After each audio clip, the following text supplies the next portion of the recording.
मुलाकात करके आए हैं, क्या कुछ बात हुई सर? देखिए, सबसे पहले तो चुनाव आयोग की जो भूमिका है ये बहुत अजीब है कि देश के प्रधानमंत्री और मुख्यमंत्री के हिसाब से आप चुनाव का कार्यक्रम बनाते हैं। जब मोदी जी उद्घाटन कर लेंगे तो तारीखों की घोषणा होगी, जब योगी जी उद्घाटन कर लेंगे तब तारीखों की घोषणा होगी, जब उनके लिए सुविधाजनक नहीं होगा तो अयोध्या का चुनाव नहीं होगा, जब उनके लिए सुविधाजनक नहीं होगा तो तारीखें यूपी के उपचुनाव की बढ़ा दी जाएंगी। ये चुनाव आयोग पे गंभीर सवाल है जो उन्होंने तारीखें उत्तर प्रदेश के उपचुनाव की बढ़ाई है, नंबर एक। दूसरी बार अखिलेश जी से बहुत ही सार्थक और अच्छी बातचीत हुई। उत्तर प्रदेश के उपचुनाव में आम आदमी पार्टी समाजवादी पार्टी के कैंडिडेट्स के लिए प्रचार भी करेगी और जहां भी ज़रूरी हुई सभाओं में हम लोग जाएंगे भी।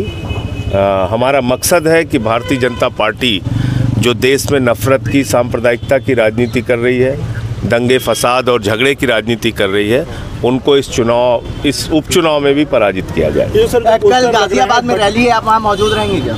देखिए, ऐसा है, पोस्टर का जो आप सवाल उठा रहे हैं, जो लोग कोई काम नहीं कर, भाई चुनाव में आपको क्या बताना होता है कि भारतीय जनता पार्टी के डबल इंजन सरकार की ये उपलब्धि है, हमने इतना रोजगार दिया, इतना स्कूल बनाया, इतना अस्पताल बनाया, इतनी सड़कें बनाई, तो ये तो बताने के लिए है नहीं योगी जी के पास, तो पोस्टर वार में लगे हुए हैं, बांटेंगे कटेंगे कर रहे हैं।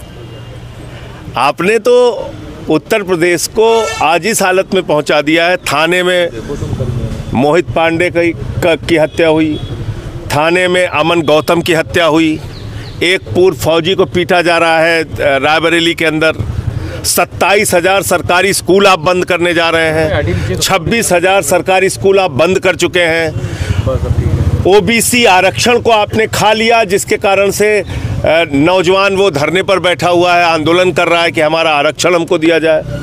तो ये पार्टी देश के संविधान को, आरक्षण को, लोकतंत्र को ख़त्म करना चाहती है।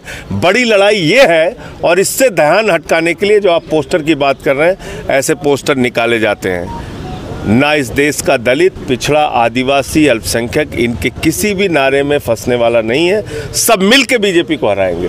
जो कह रहे हैं ना बटेंगे, तो दलित, पिछड़ा, आदिवासी, अल्पसंख्यक बिना बटे बीजेपी को हराने का काम करें। पोस्टर में ये सरकार हिंदू जाति में बटेंगे तो बांग्लादेश जैसे कटेंगे, इस तरीके से। देखिए, ऐसा है, हिंदू किसको मानते हैं? ये रामनाथ कोविंद जी को हिंदू मानते हैं?